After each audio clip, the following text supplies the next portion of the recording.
نحمده ونصلي على رسوله الكريم اعوذ باللہ من الشیطان الرجیم بسم اللہ الرحمن الرحیم والعصر ان الانسان لفی خسر الا الذین آمنوا وعملوا الصالحات وتواصوا بالحق وتواصوا بالصبر۔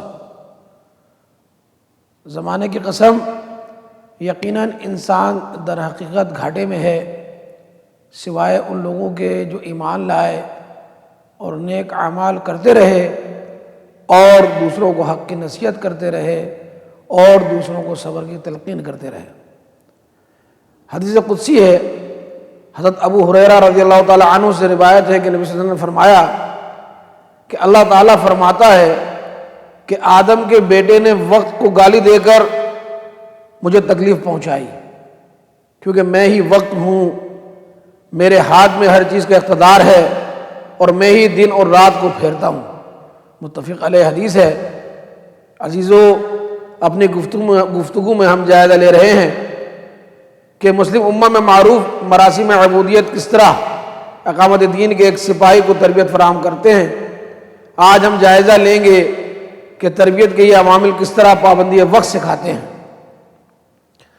سب سے پہلے نماز کو لیتے ہیں اور ہم دیکھتے ہیں کہ نماز وقت کی پابندی کے ساتھ دن میں 5 مرتبہ فرض ہے، اور ارشاد باری تعالیٰ ہے کہ ان الصلاۃ کانت علی المؤمنین کتابا موقوتا، کہ در حقیقت نماز فرض پابندی وقت کے ساتھ ہے اور اہل ایمان پر لازم کر دیا گیا ہے۔ پھر ہم دیکھتے ہیں کہ ہر نماز کا وقت متعین ہے، ہم کہ کتنے بج کر کتنے منٹ پر نماز کا وقت داخل ہوگا اور کتنے بج کر کتنے منٹ پر نماز کا وقت اپنے اختتام کو پہنچے گا۔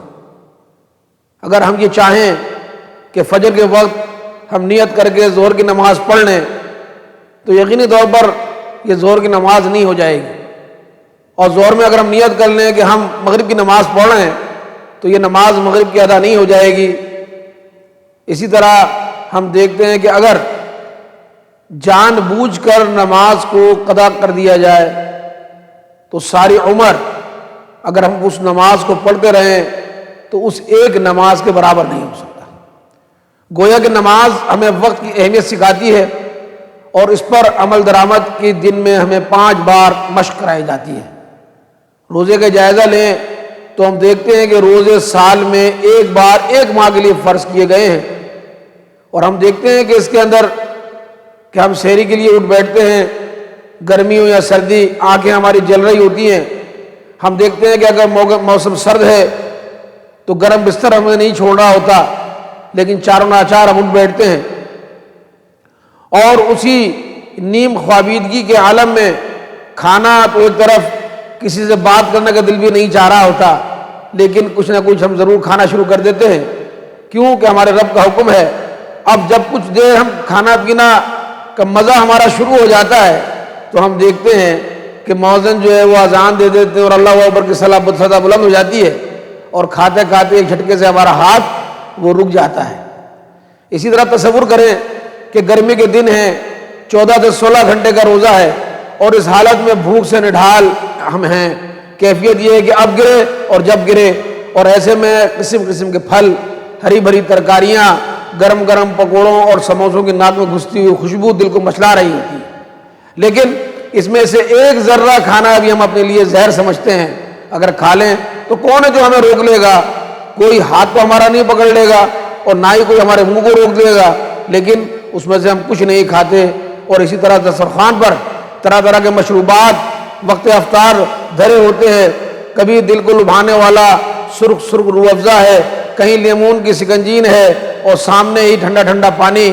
افطار میں بھی صرف چند منٹ باقی رہ گئے ہیں، لیکن ہمارا ہاتھ غلطی سے بھی ان نعمتوں کی طرف نہیں جاتا، اس لیے کہ ابھی اللہ کا حکم نہیں ہوا۔ اور جس لمحے اذان کی آواز ہمارے کان میں پڑتی ہے تو ہم 1 سیکنڈ بھی ضائع نہیں کرتے اور روزہ افطار کر لیتے ہیں، کیونکہ یہ ہمارے نبی صلی اللہ علیہ وسلم کا حکم ہے کہ روزہ افطار کرنے میں جلدی کرو۔ اس طرح ہم دیکھتے ہیں کہ ہر موسم میں اور ہر قسم کے حالات میں وقت کا پابند رہنے کا سالانہ 30 دن کا ہمارا عملی کورس روزہ فراہم کرتا ہے۔ حج کی طرف جائیں تو ہم دیکھتے ہیں کہ خود قرآن میں اللہ سبحانہ وتعالیٰ فرماتا ہے کہ الحج اشہر معلومات کہ حج کے مہینے سب کو معلوم ہیں۔ 7 ذوالحج کو دیکھیں، اس دن حاجیوں کو مینا کی بستی 5 دن کے لیے آباد کرنا واجب ہے۔ حج کا رکن اعظم وقوف عرفہ 9 ذی الحجہ سے 1 دن آگے نہ 1 دن پیچھے۔ پچھلے دروس میں نے بتایا تھا کہ 364 دن اگر کوئی فرد عرفات میں بیٹھا رہے لیکن 1 دن صرف 9 ذی الحجہ کو وہاں سے ہٹ جائے تو ظاہر ہے کہ اس کا حج نہیں ہوگا۔ اسی طرح 10 ذی الحجہ کو لے لیں کہ رات مزدلفہ میں گزارنا تمام حجاج کرام کے لیے واجب، اور ہم دیکھتے ہیں کہ 10 ذی الحجہ کو بڑے شیطان کو کنکریاں مارنا وہ واجب، باقی میں دیگر جو ہے مکمل رمی اور جمرات۔ پھر اگر حج تمتع یا قران ہے تو قربانی 10 سے 12 ذی الحجہ کو کرنا واجب۔ اگر یہ سب وقت کی پابندی کے ساتھ نہ کریں تو حج کی مقصدیت میرے دوستوں اور بھائیوں اس کا ایک حصہ فوت ہو جائے گا، تاکہ اللہ کی راہ میں قربانی دے کر دم دے کر رب کے غصے کو ٹھنڈا نہ کر دیں سوائے وقوف عرفہ کے۔ تو گویا کہ حج تقوی اور اجتماعیت کے ساتھ وقت کی پابندی ہمیں سکھا رہا ہوتا ہے۔ زکوٰۃ کا جائزہ لیں، زکوٰۃ کی طرف دیکھیں تو ہم دیکھتے ہیں کہ زکوٰۃ سال میں پورے مال کا حساب لگا کر ایک بار فرض کی گئی ہے۔ گویا کہ زکوٰۃ کے لیے اثاثہ جات اور بچت کا سالانہ حساب کتاب بھی ہمارے اندر احساس ذمہ داری کے جذبے کو پروان چڑھانے کے ساتھ وقت کی اہمیت کے شعور کو زندہ رکھتا ہے اور وقت کی ہمیں پابندی سکھاتا ہے۔ اللہ سبحانہ و تعالیٰ سے دعا ہے کہ ان مراسم عبودیت کو ان کی پوری روح کے ساتھ ادا کرنے کی توفیق عطا فرمائے اور زندگی کے ہر میدان میں ہمیں وقت کا پابند بنائے۔ آمین یا رب العالمین۔ وصلی اللہ علی نبینا محمد وعلی آلہ وصحبہ اجمعین۔